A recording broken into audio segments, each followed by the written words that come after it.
Welcome. It's First Friday here in December 2018. I'm Gordon Barbosa, and we're back at Mendocino Cookie Company with Wendy. And Wendy, how's the season starting out? We've been very, very busy. We ship a lot of cookies in December. We have some corporate clients and a lot of customers who every year send cookies to their family and their friends. So the elves are very, very busy every weekend getting cookies ready to ship on Mondays.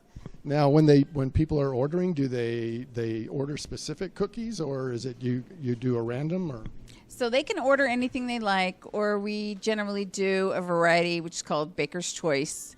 They can order on MendocinoCookieCompany.com, or they can call us at 888-937-4842. They can always stop in the store. Any of these folks who are baristas can take a minute to fill out a cookie order.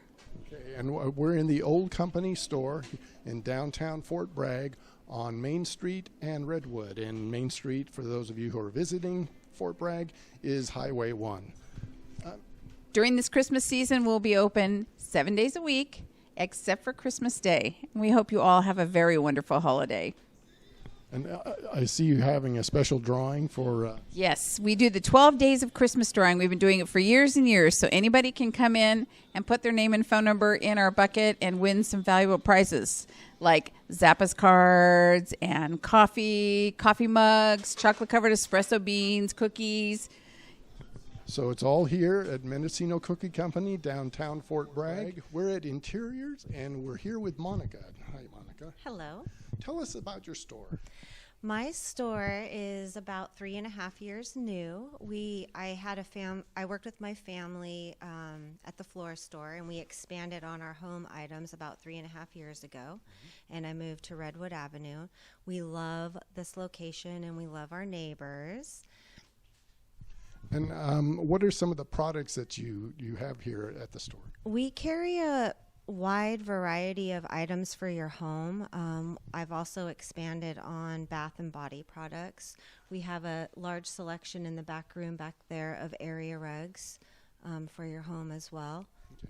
And prior to our starting our recording, you said it is mostly locals that shop Yes. here? I would say pretty much 80% of our clientele are locals. Okay. And what seems to be the products that they like to purchase? Well, they like to purchase things that they can give as gifts, but I also have little things here and there where they can have a treat and feel like they're getting something special too. So, yeah.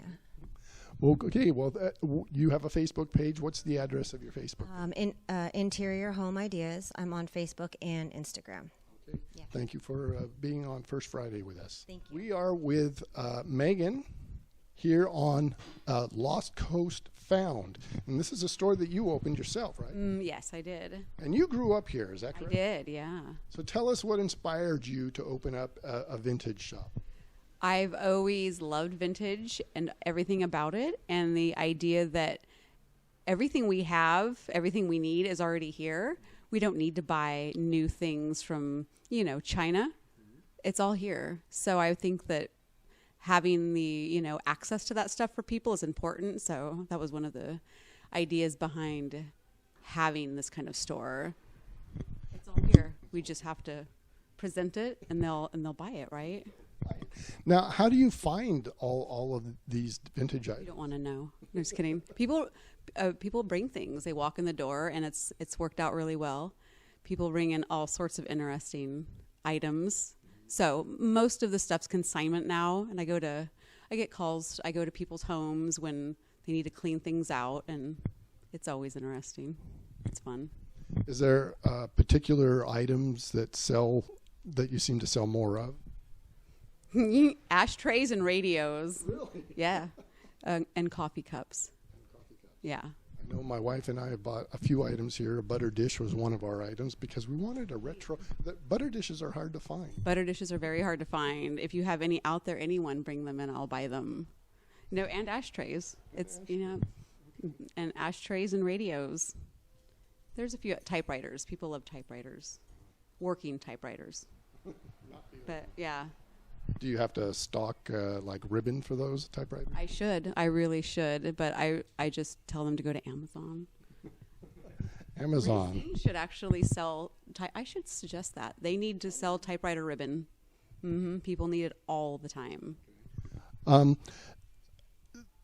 know you have a few pottery items that you do on local consignment from local artists, and who are some of those artists? I have Colleen Hennessy's beautiful pottery here. She does really amazing work. I have examples back here, but anyway. Okay. And most of the stuff is all reacquired, so I don't buy direct pottery from potters usually.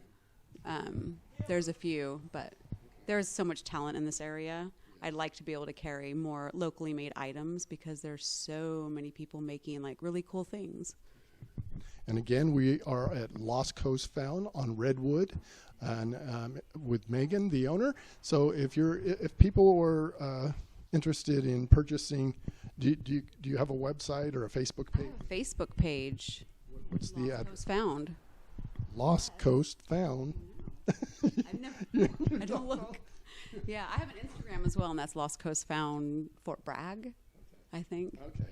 So if you do Lost Coast Found, I'm sure her page will probably pop up.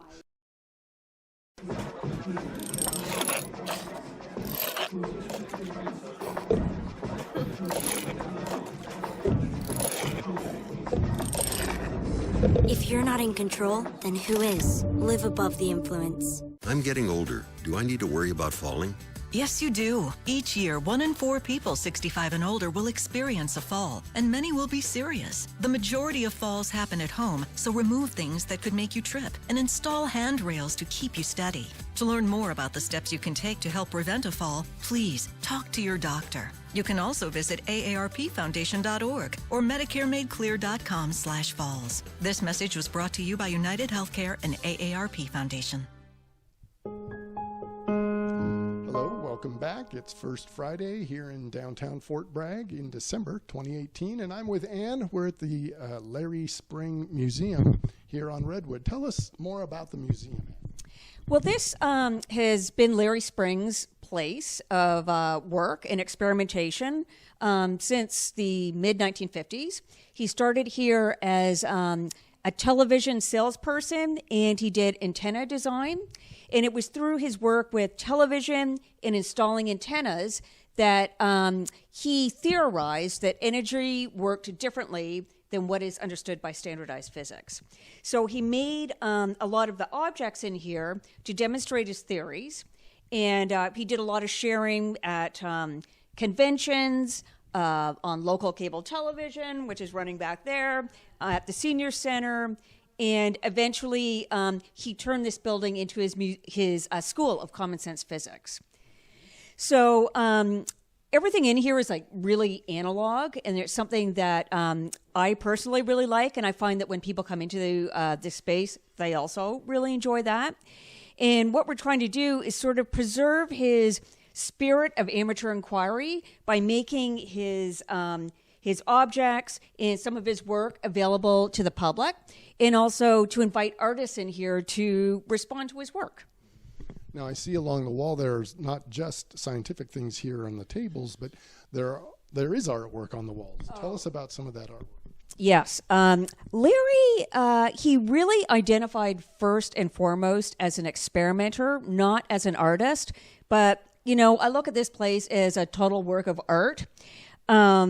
He was quite a prolific maker, and he would go on walks on the beach or in the forest, see little sticks, and in those sticks see creatures, and then make creatures out of them. Now, these objects here, I have some old photographs that show the objects in someone's house prior to Larry having the TV showroom here, but also I have pictures of them in the TV showroom, so they've been around a really long time. And then he did all of these paintings. He was probably fairly literal in his interpretation, but nonetheless, he was a super curious person, and it's something that we really, really celebrate. Actually, something that's kind of fun with the paintings is Bob Ross, who you probably are aware of, and if not, look him up, was Larry's big sort of mentor, his television mentor around his technique in painting.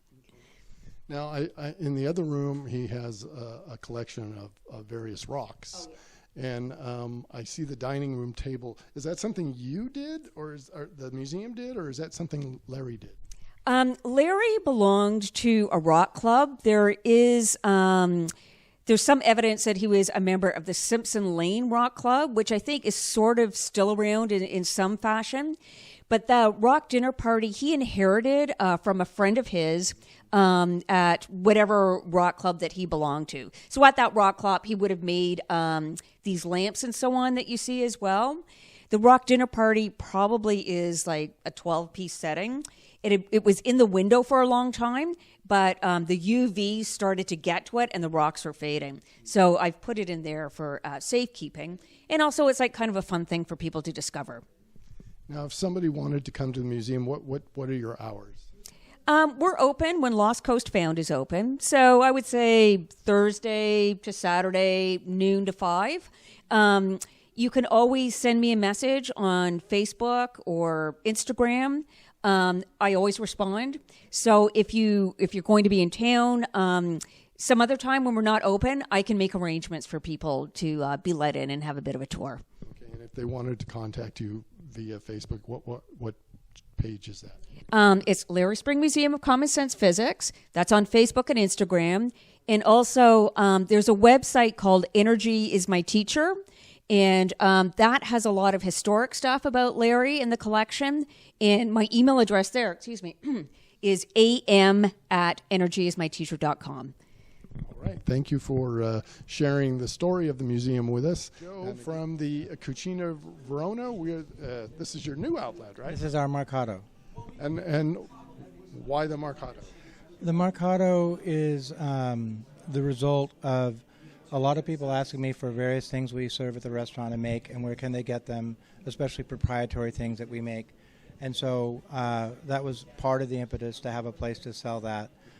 We don't really have room to have any retail in the restaurant. We're full. We also needed a little more room to grow infrastructure and various things. So this building had a lot of extra space for us. And then we got into bringing in the Italian special things that are not commonly found anywhere in America. And almost everything here is imported or we make it ourselves. And we have, I like to say we have food with a story. It's mostly organic. It's mostly handmade. It's mostly made by people who have a passion for what they do in Italy. The food is very regional. We have specialty items from each region, including our wine. The wine is not available here yet. You can get it at the restaurant, but we're still in process of getting our liquor license here. But we will have reasonably priced Italian imported wines. My price range will be between $15 and $40, with the exception of the Barolo, which is the most expensive wine in Italy. But we do have a little bit of Barolo, and it's very reasonably priced for that wine. We have souvenirs for the tourists. Tourists come to town here to visit us in the summer, and they're looking for things to do. They're looking for a souvenir to take home. We have clothing and accessories, all really high quality in itself, with our beautiful logo on it. We have a very good graphic designer, so our logo's attractive. And we have picnics, and eventually we will have a Blue Apron style order food to cook at your house. That's the last thing I'm going to do because it's the most complicated part. Oh, we also have a bakery. We have fresh baked goods, an espresso. We sell espresso beans.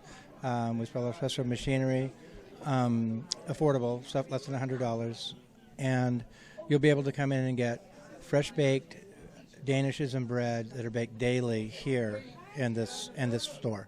So that's what we're doing. And what are your store hours going to be? We're going to be open 7 days a week from 8 till at least 5 o'clock. There'll be times when we open at night, especially when we have big events, and we'll probably be open at night when the summer, during the tourist season. And that's the new Cucina Verona Mercato here on Franklin Street between Redwood and Laurel.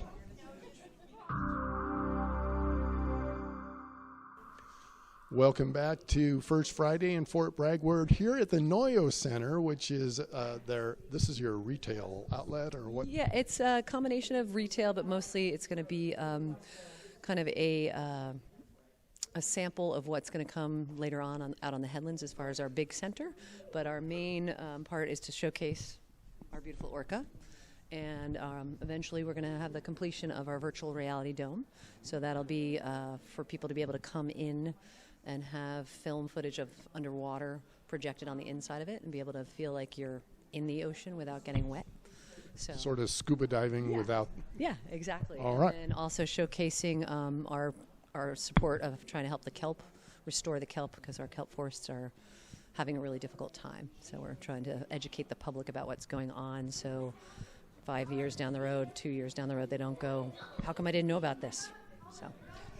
And I should say you are Sue Coulter. Yes, I am Sue Coulter. And what is your title? I'm coordinator of the education program for Noyo Center. Okay. And for those of you who have never been to the Noyo Center, this is an actual skeleton, correct? Yes, it's the largest complete skeleton of an orca on display in the world. So that's pretty exciting for our small town of Fort Bragg. And how did you come by the orca? He washed up dead in 2015 out at McCarricker, 10 Mile Beach. And after scientists and various people came in and collected scientific information, because it's very sadly exciting when an animal like this washes up, because then they can find out information about them. They're pretty mysterious otherwise.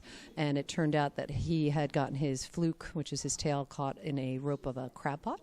And so it prevented him from being able to come up and breathe. And we thought he was an offshore orca initially because his teeth were worn down. Offshore orcas eat shark, and which is like sandpaper and wears down their teeth. But then when we cut open his belly, he had 5 or 6 harbor seals in his gut. So it turned out he was a marine mammal eating orca. So, and we're just trying to, we're not morbid people, just trying to collect dead animals. We want to teach the public about the beauty and the passionate aspects of the ocean as far as the animals. But when an animal washes up dead and we are able to collect this skeleton, we can then translate their stories to the public, letting them know what things are human impacted and what things are natural, and connect them up to the animals. And this isn't the only skeleton you have. No, out at our visitor center out on the headlands, north end of the Noyo Headlands Trail, we have a California sea lion male. We have a stellar sea lion female and a northern elephant seal female as well. Now, as my understanding, you also have, is it a blue whale? Yes. Oh, that's right. Forgive me. Forgot about our big blue. She kind of started the whole project. I mean, the community, I think, has always wanted a marine science center for years and years. But her washing up in 2009 kind of impacted this enthusiasm by people wanting to collect her remains, because there's not a lot of them on display. So it was all public volunteering that collected her.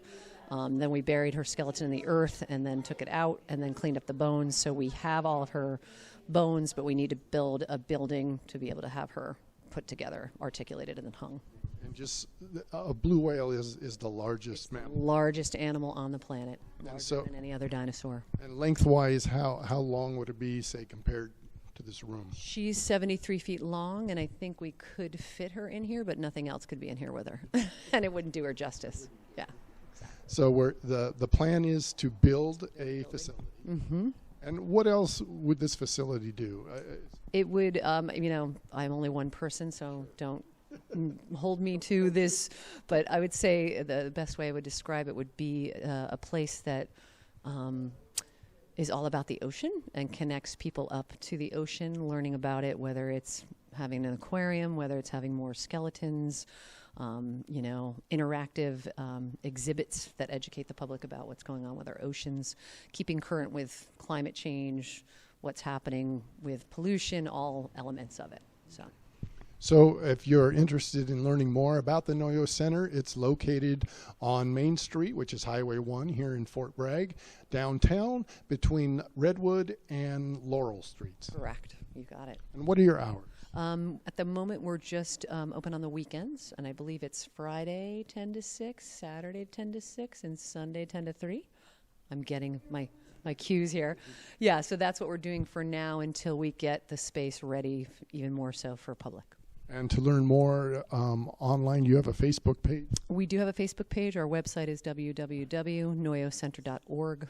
We're in the newspaper from time to time. We have monthly science talks that happen here.